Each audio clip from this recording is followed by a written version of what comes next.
Bienvenidos a un nuevo programa de Libertad y Punto, desde acá, desde La Habana. Hoy para analizar todo el show que han montado en Naciones Unidas el régimen cubano y junto también con Maduro y su claque. Ha sido tremendamente descarado lo que están haciendo estos individuos por allá en Nueva York. Bueno, la presencia de Díaz-Canel en Nueva York y en la ONU es realmente, como yo lo veo, es una campaña mediática y de presentación en sociedad de este presidente monigote que tenemos ahora acá en Cuba. Creo que se han puesto mucho empeño en vender a Díaz-Canel como alguien que realmente tiene una propuesta o una autoridad. El discurso, todo lo que ha estado ratificando este personaje, que es prácticamente un ventríloco del régimen castrista, Díaz-Canel, es lo que ya nosotros muchas veces hace ya mucho tiempo habíamos pronosticado y nos cansamos de repetir ante quienes auguraban que Díaz-Canel podría ser un Gorbachov, una especie de desobediente que iba a quizás a propiciar una perestroika en Cuba, y lo que estamos viendo es precisamente, y dicho por ellos una vez más, es que esto no es otra cosa que la continuidad de la dictadura. Ellos dicen la continuidad de la revolución, nosotros decimos que es la continuidad de la dictadura, ahora tratando de insertarse y de disfrazarse. Canel ha comenzado a ejecutar el guión que la dictadura tenía preparado. Para eso lo pusieron ahí. Están los Castro de atrás moviendo estos hilos y tratando de penetrar con Trump. Ya cambió la estrategia de Obama. Esto es una nueva estrategia de la dictadura. Hay varios encuentros que ellos han tratado de estar propagandizando. En un primer momento, creo que un primer día, se encontró con algunas empresas norteamericanas, de las que estaba Google, Airbnb y otras compañías que según esto están interesadas en hacer negocios acá en Cuba. Después sí, esos son los remanentes de la política Obama. Mira, yo no lo llamaría los remanentes, yo lo llamaría la gente que está en esa agenda que no se da por vencida. ¿Exacto? Y no se va a dar por vencida. No es lo que va a hacer Díaz-Canel, porque esa es su función. Ok, ya lo que hemos dicho, el títere y que va a intentar hasta el final y que jamás van a ceder, eso ya es un guión más que conocido. Lo importante aquí es que no podemos dejar que empresas de este tipo, por encima de el respeto a los valores fundamentales y a incluso las libertades económicas de los ciudadanos en Cuba, que son inexistentes, ellos quieran imponerse en una competencia completamente desleal. Porque además están tratando de hacer negocios con un grupo de ciudadanos norteamericanos, empresarios que tienen toda una serie de prerrogativas, de derechos, de garantía en su país, que jamás está pensado ni en este nuevo proyecto de constitución espurio tener los cubanos un día aquí bajo el régimen de los Castro. Mira, en Europa un periodista me preguntaba que había logrado, siguiendo el discurso de Obama, qué había logrado el embargo en estos tantos años, en estas 6 décadas, y yo le respondía, logró mucho. Él se sorprendió, ¿pero qué ha logrado? Bueno, logró que no se empoderara la dictadura, logró que no exportara más guerra a los países latinoamericanos, logró que no comprara más armas, que no enviara más armas a otros países. Sí, ha logrado muchísimo. Logró que no convertirse en un poder económico antidemocrático. Mantenerla un cadáver, la dictadura ha sido un cadáver. No, mantener a un enemigo en buenas condiciones, poderoso, a 90 millas de los Estados Unidos y de toda América, porque hemos visto cada vez que tiene una oportunidad, en el caso de Venezuela o Nicaragua, qué es lo que ellos terminan produciendo. O sea, lo que se ha logrado es que también para nosotros los cubanos es que esto no se convierta en un país estilo China, donde tienes un férreo control sobre la sociedad y económicamente logras por la intervención de empresas que no están teniendo absolutamente ninguna moral, que se han convertido en cínicas con esas empresas, poner sus negocios acá, sacar su beneficio sin importar si en el país hay una democracia o no. Y a mí me gustaría remarcar que el discurso del régimen, de todos estos voceros del régimen, incluidos los de la mesa redonda, que no se cansan de repetir, y ese martilleo se lo meten aquí a la gente adentro en Cuba, a la gente que no tiene ni siquiera la capacidad de discernir lo que le están imponiendo como información. es que Estados Unidos es el país donde no existen las libertades, y precisamente la presencia de Díaz-Canel, de Maduro, del dictador de Irán en la ONU desbarata ese discurso. O sea, tener claro que Estados Unidos es el país de las libertades, donde incluso estos dictadores, estos sangrientos dictadores, pueden ir allí y... pienso que son demasiado inclusivos. Sí, jamás Raúl Castro permitiría que Trump venga con toda la libertad a un auditorio. Fíjate cómo fue toda aquella situación para que Obama diera aquel discurso muy tímido, o sea, un discurso tímido en el Teatro de La Habana. Pero además explicar un poco cómo funciona la maquinaria propagandística del régimen. Te arman un show, un circo, en esta iglesia, que es una iglesia de un sector, porque Estados Unidos no es Trump. Estados Unidos es una sociedad libre donde convergen diferentes tendencias y fuerzas políticas. Entonces, ¿qué pasa? Van a este barrio, un barrio supuestamente de gente oprimida, de afroamericanos. Ojo, hay que decir que en Estados Unidos los afroamericanos tienen, al contrario de lo que dice la política, la propaganda del régimen castrista, tienen muchísimas oportunidades y muchísimos privilegios por ser minorías. Las universidades, yo tuve muchos estudiantes afroamericanos que tenían becas que estaban dadas precisamente por ser minorías. Entonces te venden todo este mecanismo de mentiras, de falsedades, de tergiversaciones del show de esa iglesia, en lo que incluso, y eso no lo ponen aquí, no lo pone la mesa redonda, no ponen la expulsión de los periodistas. O sea, fíjate si es la expulsión de los periodistas en la rueda de prensa que dieron allí. No le permitieron entrar. No, a cubrir el evento.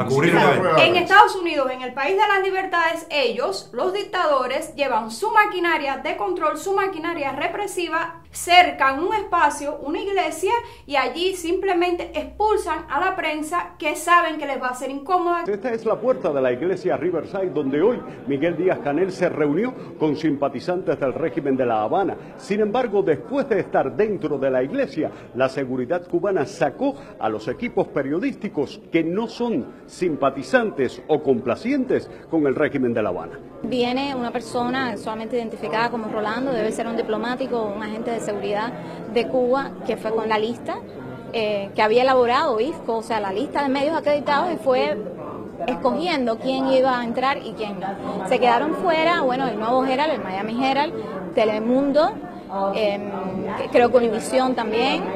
El incidente no terminó allí. Comenzamos a entrevistar a algunas de las cientos de personas que hacían una larga fila para escuchar lo que Díaz-Canel tenía que decir. Dígame, ¿a qué vienes? Vengo a ver al presidente de Cuba. Después que entrevistamos a esta joven colombiana, uno de los amigos del gobierno cubano que ayudaba en la seguridad la increpó y luego nos acusó de estar causando problemas. Ustedes tienen una práctica malísima en Miami. O sea, yo le estoy preguntando a alguien que está en la cola, mira, y esa persona no sabe que en Cuba la persona que viene no fue electa, y usted me está diciendo eso. Mira, déjame decirte una cosa. Usted está aquí no buscando noticias, instigando a la gente aquí. Yo estoy preguntándole a las personas. No, no está preguntando. ¿Tú sabes por qué tú estás aquí? O sea, es como que yo vaya a Miami. Yo puedo preguntarle a usted por qué está acá. ¿Cómo que por qué estoy aquí? Yo no te tengo que contestar nada a ti. No, ya no me contesta, pero esa persona sí me contestó. No, sí, te contestó porque la oprimiste. ¿Que yo la oprimí? Claro que sí. Señor, mire, ahora las personas van a ver la entrevista para que vean que yo no oprimí a nadie. ¿Qué opinas de quienes dicen que en Cuba hay una dictadura? Pues yo soy colombiana, no sé mucho de la historia de Cuba, pero me parece que tienen un presidente, tienen hermosa gente, una hermosa cultura. ¿Tú sabías que en Cuba no hay elecciones? No, no sabía. ¿No sabías eso? No, no sabía. En Cuba los cubanos no votaron por él, el 99.9% de los cubanos. Entonces, ¿cómo es presidente? Porque fue nombrado. Entonces, de pronto ha sido una dictadura. Más temprano, en la sede de la ONU, donde el régimen no tiene autoridad para expulsarnos, escuchamos el discurso del nuevo rostro del castrismo a solo metros de su delegación. Cuba sí bloqueo no, Cuba sí bloqueo no, Cuba sí bloqueo no, Cuba sí bloqueo no, Cuba sí bloqueo no, Cuba sí bloqueo no, Cuba sí ¿No me ves suficiente? No, compadre, yo a ti no te veo mucho. Entonces, ¿para qué me grabas?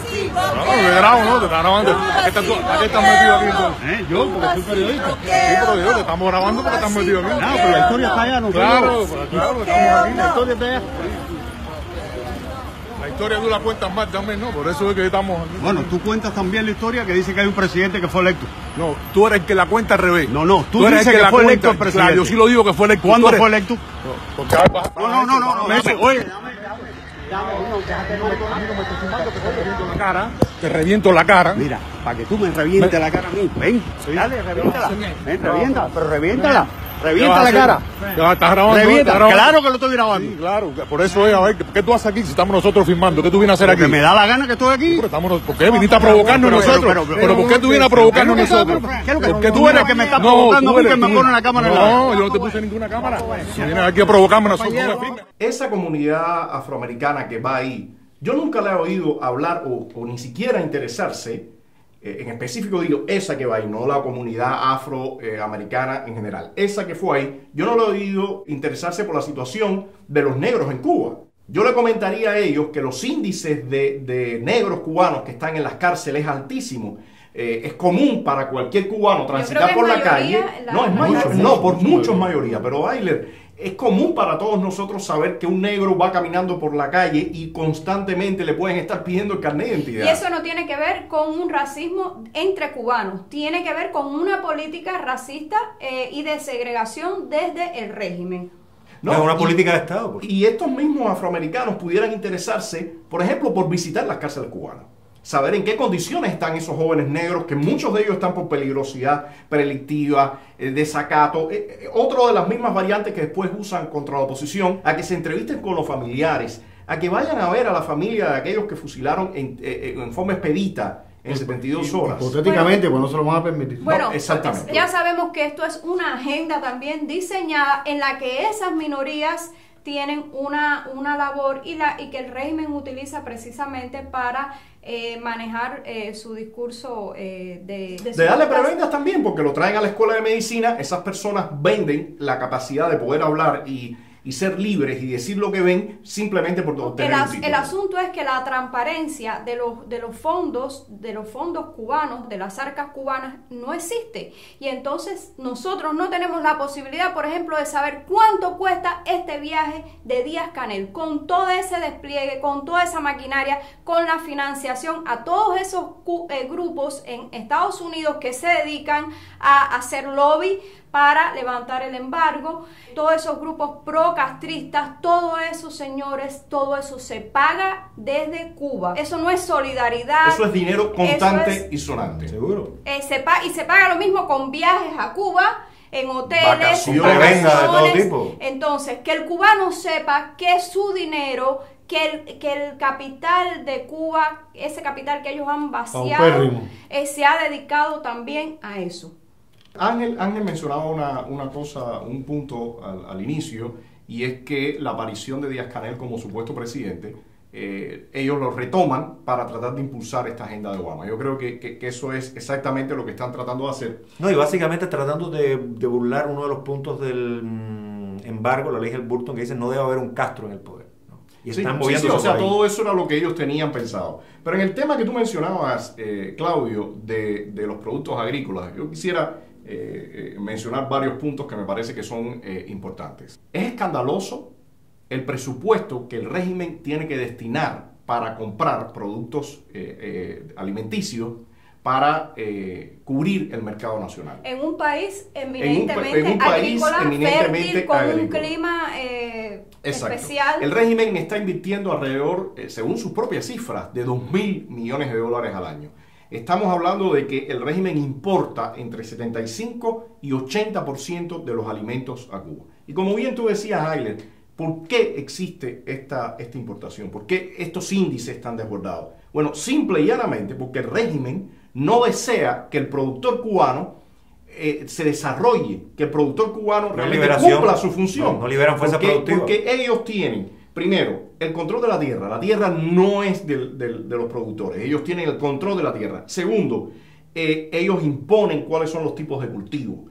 Tercero, el productor tiene la obligación de entregarle un % inmenso de la producción y solamente puede usar para la venta, o un % minoritario. No, todo el sistema de acopio. El sistema de acopio, que es el que controla toda la comercialización. Los precios, los precios topados, los precios fijos. Lo otro, no tienen posibilidad de comprar semillas en el mercado internacional. No pueden... Ni exportan ni importan. No pueden ni exportar, no pueden comprar maquinaria, no pueden de regadío. El régimen tiene bajo una camisa de fuerza realmente estricta al productor cubano. ¿Pero por qué lo tienen? Porque no quiere que la gente sea próspera, no quiere que la gente tenga su independencia. El régimen prefiere tener al agricultor en la miseria a que ese agricultor realmente se vuelva próspero y sea una persona independiente. Y entonces va a estos productores norteamericanos a comprar. Entonces es un discurso demasiado demagogo, es un discurso demasiado cínico salir en la televisión cubana, como sale este individuo Taladriz o cualquiera de ellos, y poner todas esas mentiras en la mesa cuando ellos saben perfectamente bien que todo eso se está tratando de una jugada política para ellos perpetuarse en el poder. Porque ellos pueden seguir comprando directamente con cash, pero ¿qué es lo que quieren? Crédito. ¿Qué quieren? Préstamos.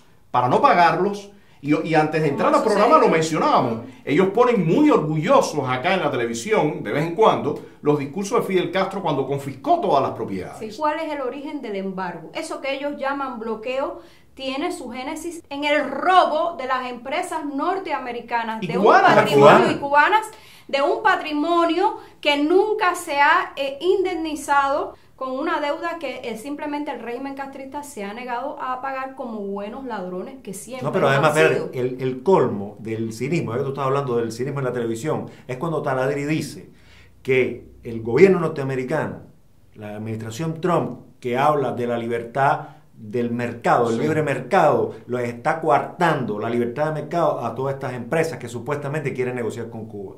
Este grupo agrícola lo único que está pidiendo es que impere con Cuba las reglas del libre mercado y del libre comercio en el comercio.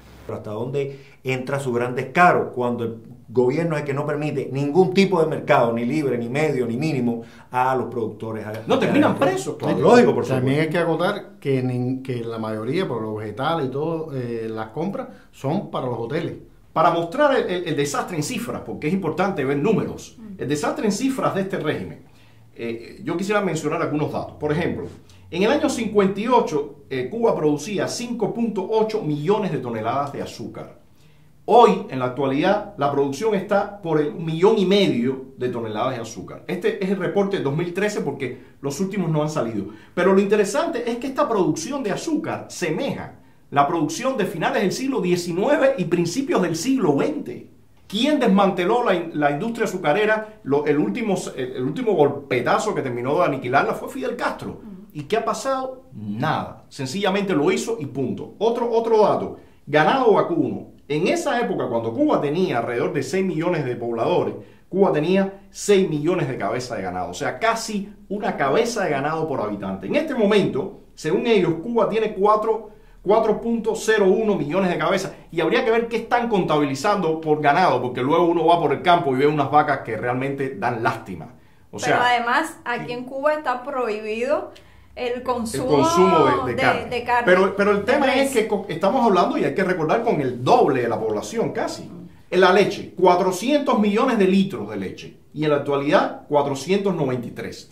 Digo, eso es lo que reportan ellos, que son cifras. Que no. La papa, 101,3 millones de toneladas, y en la actualidad 95,7. El café, 43,9 millones de toneladas, ahora 19,5. El tabaco, 50,6 miles de toneladas, ahora 24,5.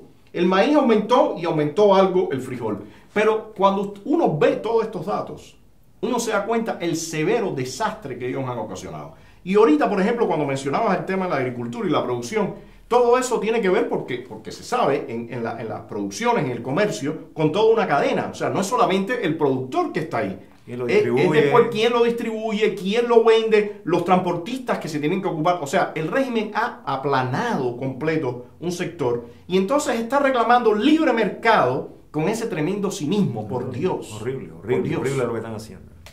A mí sí me parece que en el discurso de Trump queda muy claro que va a haber una nueva mirada, un nuevo control para que haya auténticas oportunidades y las auténticas relaciones de igualdad en la competencia en el libre mercado.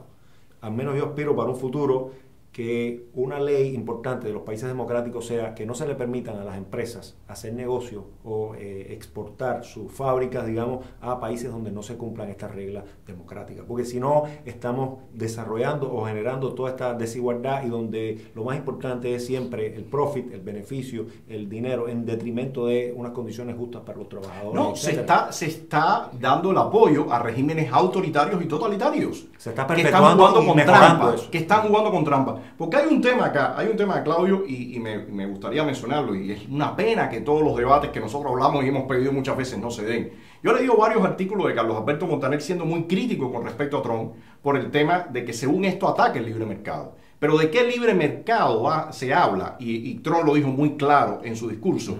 Cuando tú estás supuestamente compitiendo con un país donde puede manipular la moneda como le da la gana, tiene mano de obra esclava. Yo recuerdo una denuncia del Reino Unido hace un tiempo atrás contra China por el uso de presos. Aquí en Cuba es común. Claro que puede bajar los precios de tus productos. Exacto. Entonces, ¿de qué libre mercado se está hablando cuando esos países están aplicando toda esta trampa y entonces tú estás permitiendo que tus empresas quiebren, que tus trabajadores le vayan mal y de contra estás dándole las condiciones para que esos regímenes totalitarios y autoritarios sean los que empiecen a primar económicamente y políticamente, porque lo hacen en el mundo? Ahora mismo vimos en Naciones Unidas, y tú lo mencionabas, Ayler, el desfile de todos esos dictadores sencillamente usando los mecanismos de la democracia y ellos desde sus países aplastando a la gente. Además está diciendo, no voy a patrocinar esas organizaciones o esos sistemas con el dinero de los Estados Unidos. La televisión y Telesur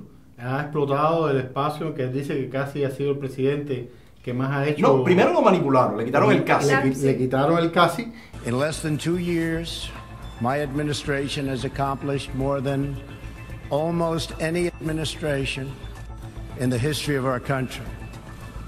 En menos de 2 años, mi gobierno ha logrado mucho más que ningún otro gobierno en la historia de nuestro país. Y después le cortan el pedazo donde él se ríe y le dice algo gracioso, y después lo aplauden. In the history of our country, America's so true.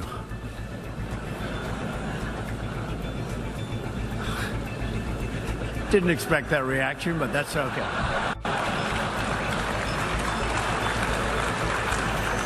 Una cosa magnífica también, que esta gente, yo no sé cómo no hicieron el corte. Cuando tú ves el salón, cuando Trump está hablando, el salón está repleto. Cuando aparece Díaz-Canel, aquello parecía casi un ensayo del que estaba haciendo Díaz-Canel. Que ponían estaban en cualquier otra cosa, viendo teléfonos, haciendo prestándole atención. Entonces hay una diferencia, De todas formas, hay una cosa, señores, que yo me pregunto duramente. Después de un discurso así tan claro, después que hay una pausa real a casi todo, fíjate, digo casi de nuevo, como en el discurso de Trump, lo que había, de las prerrogativas que le había dado Obama a el régimen. Sabiendo ellos todas las ausencias que tienen del turismo que va cayendo inevitablemente, la posibilidad de que ni siquiera Brasil le pague por los médicos, la entrada importante de dinero, y esta gente, sí, los Castro todavía siguen a través de sus medios y su propaganda como haciendo oídos sordos de que tienen la debacle literalmente sobre los hombros. Y es raro para mí que todavía no estén intentando ya comenzar a moverse. No, sí lo están intentando. Todo esto es un intento, Claudio. No, pero es un intento. Siguen como con su visión o con su ingenuidad casi. Pero eso, es como que no tenemos nada que dar a cambio. No, eso simplemente es vamos a decir, su personaje. Sabemos que por detrás, por bambalinas, ellos pueden estar haciendo cualquier cantidad de cosas. De hecho, todo esto que está pasando, todo este despliegue que ha hecho Díaz-Canel en Nueva York es parte de eso. El régimen siempre hace lo mismo. Habla duro y por atrás negocia y vende a quien tenga que vender. Lo que estamos viviendo, toda esta arremetida, tiene que ver con que el régimen mantiene las esperanzas de que va a poder arrasarnos a nosotros y que va a poder en algún momento negociar y pasar por encima de nosotros. Y lo que sí ha sido una respuesta contundente en este discurso de Trump ha sido contra el régimen. Ha sido bien fuerte, bien directa contra Venezuela y contra Cuba. Más de 2 millones de personas han huido de la angustia infligida por el régimen socialista de Maduro y sus patrocinadores cubanos. Lo que pasa es que yo veo que faltan en el caso de Cuba más acciones concretas, porque sí es verdad que se puso un frenazo total a lo que ocurrió con la política, la agenda que tenía Obama, eso es verdad, pero el régimen todavía ha tenido espacio, se trata de seguir moviendo, sigue arrasando con la oposición, y la respuesta que yo estoy viendo por parte de la comunidad internacional es honestamente floja para lo que está ocurriendo. Sí, pero recuerda que ellos están apostando a Venezuela. Si ellos cambian el régimen en Venezuela, perjudica sí, pero a Cuba. mientras, ¿qué va a pasar en Cuba? ¿Nos arrasan? ¿Quién paga por lo que nos está ocurriendo a nosotros ahora? Y lo estamos viendo en todo. Esos periodistas independientes, activistas, todo el mundo. Ellos están arrasando con todo el mundo y no está pasando nada. Pero y además, yo honestamente tengo la responsabilidad de ser crítico con quienes del lado de allá están empujando la política en contra del régimen. Se necesita más. Se necesita sanciones con nombre y apellido. O sea, en el caso de Venezuela... Al final, a ellos lo que les duele es siempre su bolsillo. Y yo creo que es ahí donde hay que acabar de golpear. En lo personal, ellos hay sanciones contra... Esta misma semana salía contra Silvia Flores, la esposa de Nicolás Maduro, contra Delcy Rodríguez, con nombre y apellidos. Ha ocurrido con otros personajes también, Padrino López. Pero en el caso de Cuba no ocurre. Y eso realmente es imposible de explicar. Porque además, con una comunidad y ellos, el propio norteamericana en el Senado, el Congreso, que se supone que son las que están ahí, que saben de esta situación aquí. Y se supone que el propio Trump llama que los cubanos son los patrocinadores. Entonces, aquí está pasando algo que yo no veo explicación. En Estados Unidos hay una comunidad cubana que elige a sus representantes, quienes a su vez los van a defender sus criterios, sus posiciones, sus intereses. Entonces, yo creo que parte de eso también tiene que ver con el empuje de esa comunidad cubana y con el reclamo a esos representantes que están haciendo en el tema de la política hacia y yo Cuba. sí lo digo claramente, Ayler, y por eso en otros programas hablábamos también de que realmente es contraproducente generar falsas expectativas. Quienes estamos acá adentro tenemos que decir que el régimen nos está arrasando. El régimen está yendo con todo para arriba de nosotros y no está teniendo ningún límite. Y eso hay que pararlo. Yo creo que el día que la nueva administración de Trump logre que por cualquier negativa de viaje a los opositores en Cuba hacia Estados Unidos, o con cualquier golpiza, cualquier tipo de represión hacia la oposición en Cuba, pues hay una respuesta inmediata con eliminar visas de funcionarios cubanos que viajan allá u otro tipo de sanciones. Inmediatamente nosotros vamos a ver un stop bastante evidente en ese tipo de acciones violatorias. No hay costo. No, ni moral, ni diplomático, ni económico, ni político. ¿Qué pasa con los cubanos que viven fuera de Cuba a la hora, viven incluso ya en libertad a la hora de reclamar sobre la situación y tan grave que sucede en su país, a donde incluso muchos han dejado su familia atrás? No, y ellos tienen que pagar también, porque las arbitrariedades del régimen terminan pagando ellos. Yo también. siempre digo, te fuiste, pero a donde quiera que vayas, el castrismo te va a alcanzar. Y es lo que sucede a la hora de sacar un pasaporte, cuando tienes que regresar aquí, tienes que pasar por la aduana. ¿Qué pasa? Que esos cubanos no están siendo proactivos. ¿Qué pasa? Que esos cubanos simplemente se están desentendiendo. Incluso qué pasa con la vergüenza, la dignidad y el valor de esos cubanos. Entonces, aquí hay una carga que no solo tiene que ver con la administración Trump, tiene que ver con que la responsabilidad, y lo hemos dicho muchas veces, de que Cuba finalmente alcance su libertad, de que Cuba impere un Estado de Derecho, de que en Cuba se enrumbe hacia los derechos y las libertades, tiene que ver simplemente con los cubanos y no tiene que ver con el cubano solo de aquí adentro. Y tiene que haber, Ayler, y lo repetimos, un apoyo a quienes están acá adentro poniendo el pellejo. No solamente el pellejo de ellos como opositores, el pellejo de su familia y su futuro y de toda su gente. Cuando dice apoyo, es apoyo en Facebook, es apoyo... es apoyo económico, es apoyo político, es apoyo en las redes sociales, es apoyo en todas partes. Ese es el apoyo que se necesita. Aparte, un apoyo determinado a terminar con esto de una vez por todas. De una vez por todas. Nos vemos en el próximo Libertad y Punto. Esto es un espacio desde La Habana, Cuba, como se dice, desde la candela, hablando sobre lo que acontece en la semana y sobre nuestras interpretaciones dentro de la isla de esta realidad.